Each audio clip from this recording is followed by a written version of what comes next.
Yo yo yo, good day mga tol, documentary number 158 na tayo. Let's G.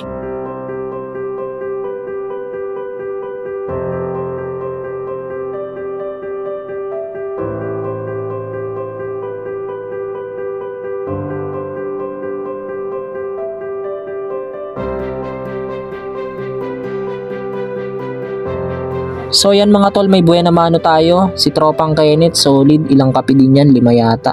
Syempre, endorse ko yung page mo tol. Eto mga tol, sa mga may clothing business dyan na naghahanap ng gumagawa ng logo, eto ang sagot sa problema nyo. Ang sumunod na dumating si Tropang Jade, ayan no, nakamotor na, natupad na yung pangarap niyang magkamotor. Pumunta siya dito para ayusin namin yung motor niya, ayan, i-change oil namin. Sinabi ko kasi, pumunta siya dito para ayusin namin yung mga simpleng problema, hindi na siya tumakbo sa mekaniko, baka tagain siya sa presyo. Hindi ko naman nilalahat-lahat ng mekaniko mga tol, syempre may mababait din. Syempre ngayon lang din kasi siya nagkamotor tsaka wala pa siyang alam sa mga piyesa ng motor. Naboboring kasi ako, mamayang gabi pa kami mag-o-open at syempre ayoko masayang ang pera niya. Kulang kami ng ilang tools mga tol kaya pumunta kami dito sa shop para ipa-change oil at tune up. Lumipat kami dito sa kabilang shop kasi baka mamaya pa kami abutin. Sabi dito kahit wag muna i-tune up, change oil lang muna. Gagi mga tol, pag bulwak ng langis kala mo naglaga ng puset, binibiro ko si Jade. Yan mga tol, nilagay na yung bagong langis, Shell Advance lang sa kalam.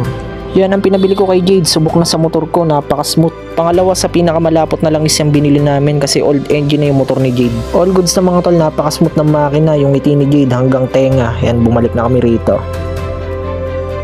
Yan, inabot na kami ng dilim sa paggagawa, hindi ko na nabidyoan yung ibang pinaggagawa namin. Yan, alis lang daw muna siya saglit, may pupuntahan lang, balik daw siya mamaya.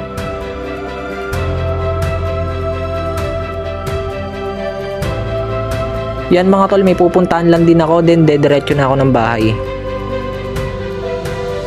Yan mga tol, dito ako pumunta sa barbershop. Naiiritan na kasi ako sa buko, ang kapal na. Walang pila dito sa barbershop mga tol, kaya yan no.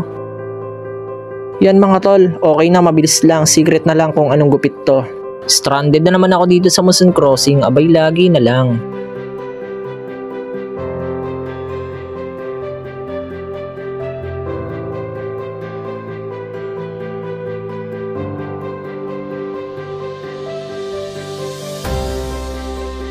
Di na ako nagtagal dito sa bahay mga tol, balik na agad ako ng store kasi ginabi ako sa Muson Crossing.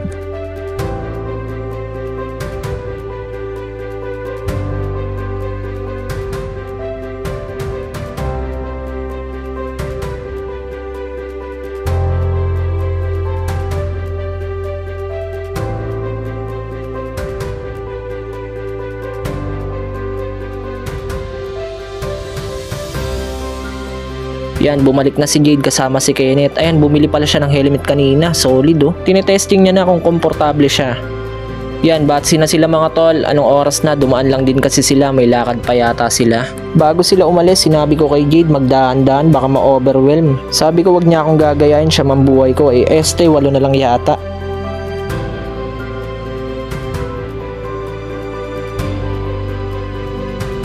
After na mga yun mga tol, yan, kain muna tayo, then bago din kami mag-close. Sana nag-enjoy kayo sa mga pinagagawa namin sa video mga tol. Hanggang dito na lang ulit. Maraming salamat palagi sa itaas. And yung YouTube channel ko, alam nyo na. Peace out.